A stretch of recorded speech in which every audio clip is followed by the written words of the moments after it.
Okay, here's another article. Very revealing. So type this into Google. Researchers' analysis of Al-Qaeda images reveals surprises, and hit enter. It's by Kim Zetter. This article is revealing because this proves empirically that many, if not most, of the quote-unquote Al-Qaeda videos that were shown on the news are fake. And here is a 12-sentence summary of the article, and I'll just read it out, and I'll say over to you when I'm done. Neil Krawitz, a researcher and computer security consultant, gave an interesting presentation today at the Black Hat Security Conference in Las Vegas about analyzing digital photographs and video images for alterations and enhancements. Using a program he wrote and provided to the conference on CD-ROM, Krawitz could point out the quantization tables in a JPEG file that indicate how the image was compressed and determine the last tool that created the image.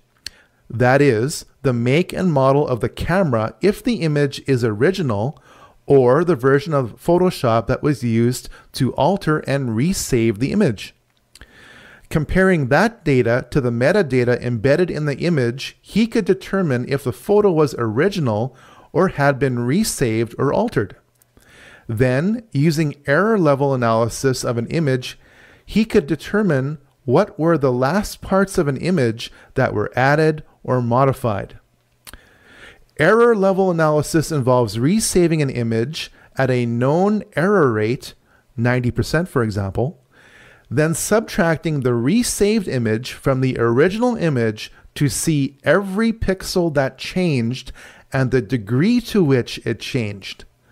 The modified versions will indicate a different error level than the original image. So within this article, which I will post on screen for all of our listeners, because they need to see it to believe it, you've got a classic revelation of the video layers used to compose a composite video image. Now, anyone who's done any audio work or video work understands video and audio layers or tracks.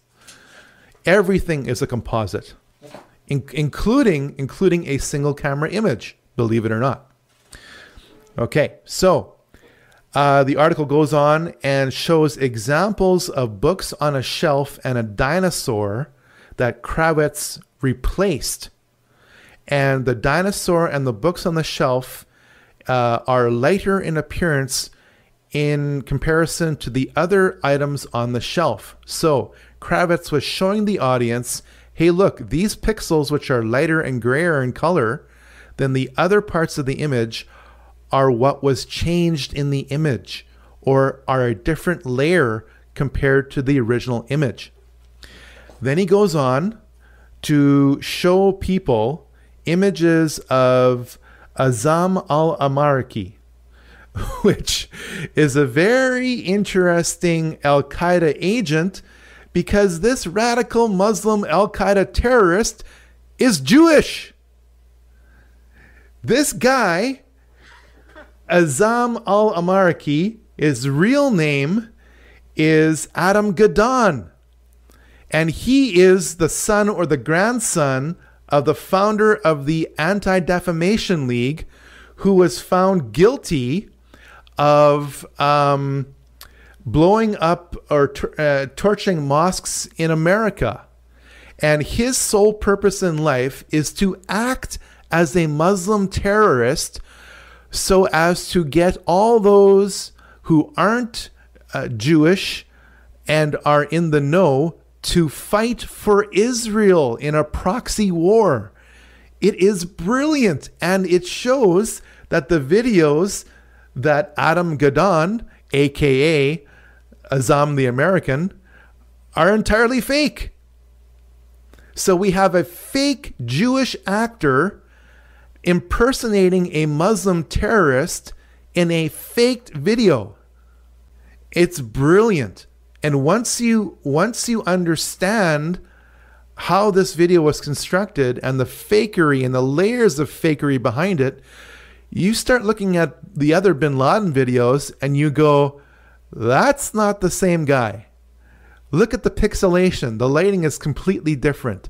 Why is it that this guy in the mid-50s who supposedly has, or in his mid-50s, who supposedly has Marfan's disease, a disease related to kidney failure, is hopping from cave to cave all over Afghanistan and Pakistan, hooked up to a kidney dialysis machine, and he's managing to elude the most advanced military on planet Earth.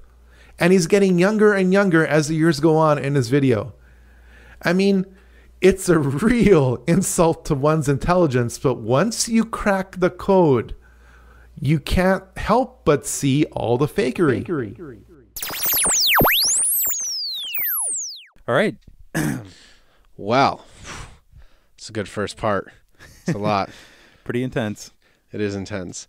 I really hope you guys have enjoyed so far, as I mentioned before, the kind of classroom lecture setting that we're getting to enjoy with Leonard here. I really enjoyed this. I hope that a lot of our interviews turn out this way. We're not necessarily looking at articles, but where we get to learn about a specific topic and the people we're talking to get to take us through it. I think there were some definite surprises for me that he brought up, because I was initially intending on talking about media control, but the fact that he brought in mind control just really brought up a whole lot of other things I've researched in the last year, especially with Fritz Springmeier's Prophecy Club lecture. Really big fan of Fritz Springmeier. He was one of those 5 that was discredited for speaking out against the New World Order back in the early 2000s, along with Kent Hovind, Bill Cooper, Randall N. Baer, and John Todd. So that was really cool that he brought that up. Well, we hope you guys enjoyed Leonard's take on the Mark of the Beast and what that will be in the future, or potentially could be in the future. Found that to be very, very enlightening. As for those of you know, if you've been researching or looking into this genre for any amount of time, there are many, many theories. I would even say a plethora of theories about what the Mark of the Beast is going to look like exactly. And I've heard quite a few, and it sounds to me, personally, I think Leonard is probably the closest, because as he said, it's kind of taken a whole bunch of the different aspects of what's going on. I forget who it was, but on a Canary Cry episode, if you guys don't listen to them, you should, but someone was talking about how the Mark of the Beast is going to be, it's going to consume your life. It's going to make you unacceptable to God. Not only have you rejected God, he can no longer redeem you because of something you've done. So it makes sense to me what Leonard is saying there, that it's going to be an all-encompassing, multi-layered technology, spiritually, genetically changing, physically implemented into you. Yeah. That was pretty phenomenal. I really enjoyed that. Yeah. We cut this last part where we cut it because the next article that Leonard gets into right off the bat on part 2 is called Mind War. PSYOP and Mind War, yes. Yeah, it's pretty intense. Something I didn't expect to really delve into at the beginning of this 4-hour excursion. Yeah, you see, you guys got to understand, we had set up this interview, and then Leonard emails us a couple articles and said, hey guys, let's do this tonight. All right, cool, whatever. So we go with it. Yeah, it was an adventure. It was kind of an off-the-cuff thing, but it turned out really well. I mean, I learned a lot. I think Sam learned a lot. Definitely. Again, we just want to thank all of the people that have stuck around and listened to this. Thanks for the people that have checked out our YouTube channel or our website and have downloaded this. Well, listen to part 2 to find out about the dynamic PSYOP article. Until next time, everyone, don't buy into what the world is selling. Thank you for listening to God's Property Radio. We thank you for your prayers and support. Until next time, don't buy into what the world's selling.